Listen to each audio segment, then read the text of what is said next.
In the third row, car number 81, driven by T.J. Giddings, alongside car 31, driven by John Stevenson. In the fourth row, car 65X, Gary Lynch, and alongside 1A, driven by Jeff Swindell. And in the fifth row, car 75, Doug Wolfgang, and number 24, Chuck Morgan. Those are your 10 starters for the first 10-lap heat race. The race is lined up inverted, the fastest qualifiers in the back, and there is the fastest qualifier within this heat race, Doug Wolfgang. If you're a sprint car fan, you certainly need no introduction to that man.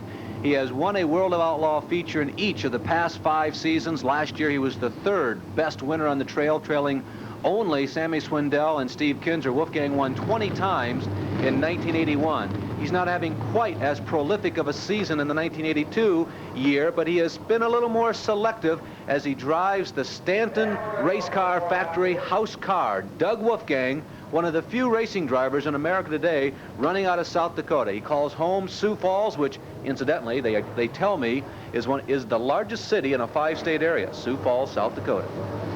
They have done extensive work on this racetrack overnight. As we indicated, they did run here last night, and 4 drivers qualified for our feature this afternoon.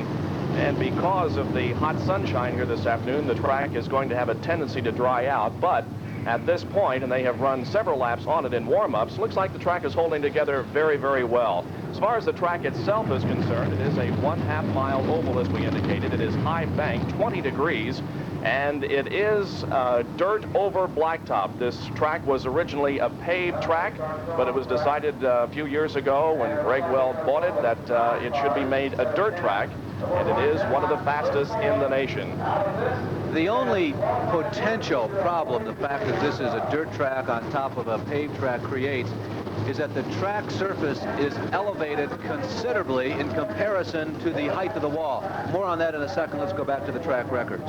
And the track record by Bobby Davis, 108.43 miles an hour. That's 16.60 seconds. That was set on August 9th, 1982. Originally, when the track was built, the track surface, of course, at least the wall, was about 3 feet above the plane of the race cars. Well, now, with the anywhere from 8 to 14 inches of dirt on top, the wall is as short as a foot. And for these sprint cars, that's a bit of a scary situation. And talking with a couple of the drivers yesterday here, particularly when you go down the backstretch, the wall gets very short just as you enter turn number 3.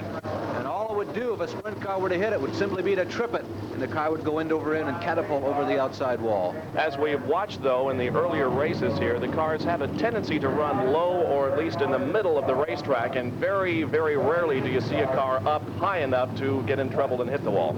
And one thing you'll notice if you've not seen very many races with wings, not only can they go around the corners very fast, but once the driver gets out of the throttle, stands on the brakes, these cars sit right down on the ground and almost stop. Well, we'll see if we get a start this time. There are 9 cars out there, and the car on the outside pole position jumps off a little bit, and therefore we do not have a green. They have to be pretty well lined up coming down here before the starter will give them the green flag. And that time, Jerry Potter in car number 12, outside of row number 1, got quite a jump on pole sitter Rick Howard in car number 7.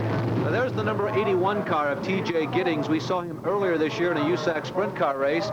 T.J. was fairly competitive without the wing in that USAC sprint car race. Well, we'll see if we get a go this time. Off of turn number 4 onto the straightaway. This time they're lined up much better, and the green is out. Heat number 1 underway.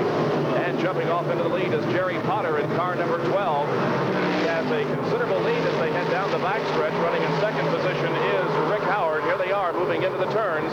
Turn number 4, completion of lap number 1 of 10 in the first speed race. It is Potter leading. Second place belongs to Rick Howard, and in third is Todd Bishop in the car 80X. Down the backstretch they go once again, with Potter continuing to stretch out the advantage. He has a straightaway lead at the end of a lap and a half. Well, second through ninth is tightly contested as we watch the leader. There you see him coming through the third and fourth turns. The car to watch for, of course, will be that white number 75 of Doug Wolfgang. Heavy traffic in the back of the pack.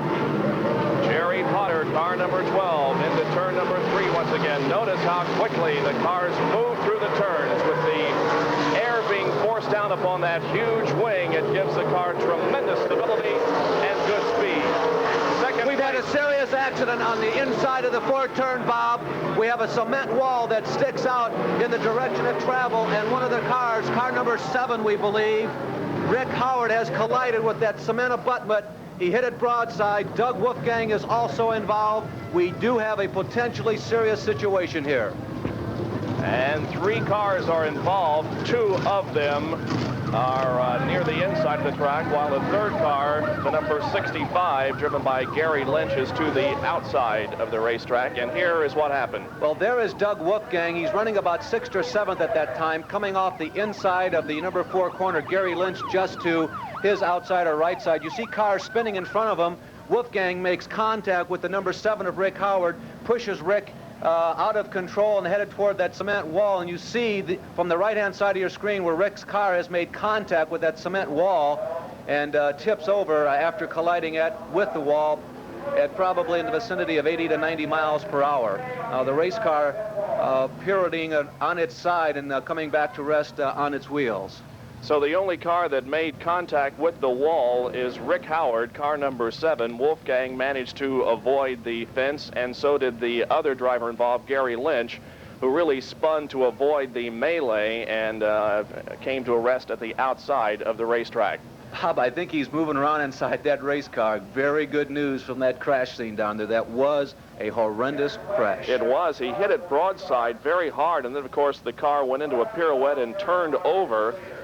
So it was definitely a potentially dangerous situation, but if our indications are correct, he is getting out of the race car. Here it is again, Larry. Now there's Doug Wolfgang. You can just see again on the right-hand side of your screen the debris from the crash, and the debris flying in the car, having lost most of the weight up front. The wing came off, and the car going out of control, and more or less just rolling over, spinning around. It was not so much that it was a rollover as such.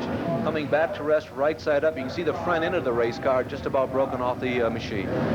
Well, we are under red, of course, after 3 laps of the first heat. We will be back with more from I-70 Speedway in Modessa, Missouri, the World of Outlaws Sprint Cars.